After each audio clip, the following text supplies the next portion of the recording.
வழியில் கல்வி பயின்ற போலீசாருக்கு PSTM சட்ட முன்னுரிமையை உறுதி செய்ய வேண்டும் என வி த லீடர்ஸ் அமைப்பின் தலைவர் அண்ணாமலை தெரிவித்தார். இதுகுறித்து அவர் வெளியிட்டதாவது: தமிழ் வழியில் கல்வி பயின்றவர்களுக்கு அரசு பணிகளில் 20% முன்னுரிமை வழங்கும் வகையில் கடந்த 2010ஆம் ஆண்டு தமிழ்நாடு தமிழ் வழியில் பயின்றவர்களுக்கு முன்னுரிமை சட்டம் கொண்டுவரப்பட்டது. இதன் மூலம் தமிழ் வழியில் பயின்ற இளைஞர்களுக்கு அரசு பணிகளில் 20% முன்னுரிமை வழங்கப்பட்டு வருகிறது. அரசு ஊழியர்களும் இந்த சட்டத்தின்படி TNPSC மூலம் குரூப் 1 போன்ற உயர் பதவிகளுக்கு இந்த முன்னுரிமையை பயன்படுத்த முடிகிறது. ஆனால் TNU SRB மூலம் நடைபெறும் உதவி ஆய்வாளர் பணியிட நியமனங்களுக்கு காவல்துறையில் ஏற்கனவே 5 ஆண்டுகள் கான்ஸ்டபிளாக பணிபுரிந்தவர்களுக்கு மட்டுமே வழங்கப்படும் 20% துறை ஒதுக்கீட்டில் இந்த முன்னுரிமை வழங்கப்படுவதில்லை. உதவி ஆய்வாளர் பணிக்கான ஆட்சேர்ப்பு என்பது நேரடி நியமனமாகவே நடைபெறுகிறது. 5 ஆண்டுகள் பணிபுரிந்த காவலர்களுக்கு துறை ஒதுக்கீட்டின் கீழ் 20%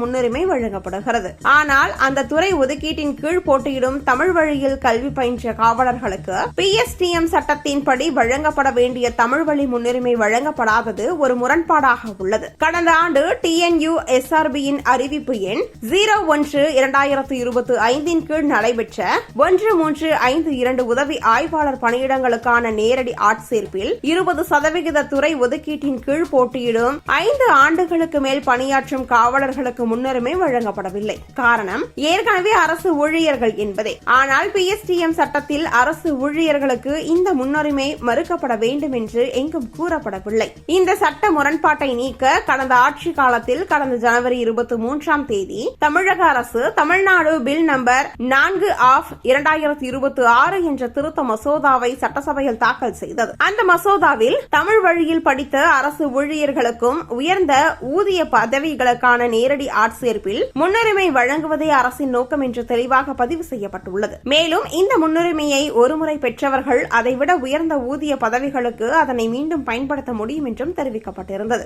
ஆனால் அந்த மசோதா இன்னும் சட்டமாகாத காரணத்தால் அறிவிப்பு எண் 01/2025 கீழ் உதவி ஆய்வாளர் தேர்வில் பங்கேற்ற தமிழ் வழியில் கல்வி பயின்ற போலீசார் பாதிக்கப்பட்டுள்ளனர். அவர்கள் தாக்கல் செய்துள்ள வழக்கு சென்னை உயர்நீதிமன்றத்தில் நிலுவையில் உள்ளது. இந்த வழக்கின் அடுத்த விசாரணை ஆகஸ்ட் 28 நடைபெற உள்ளது. எனவே தமிழக வெற்றி கழக அரசு தமிழ்நாடு சட்ட முன் வடிவு எண் மீது உடனடியாக முடிவெடுத்து தமிழ் வழியில் கல்வி பயின்று தமிழக காவல்துறையில் உண்மையாக பணியாற்றும் காவலர்களுக்கு கிடைக்க வேண்டிய நியாயமான உரிமை கிடைக்கும்படி முன்னுரிமையை உறுதி செய்ய நடவடிக்கை எடுக்குமாறு கேட்டுக் கொள்கிறோம் என்று அண்ணாமலை தெரிவித்துள்ளார்.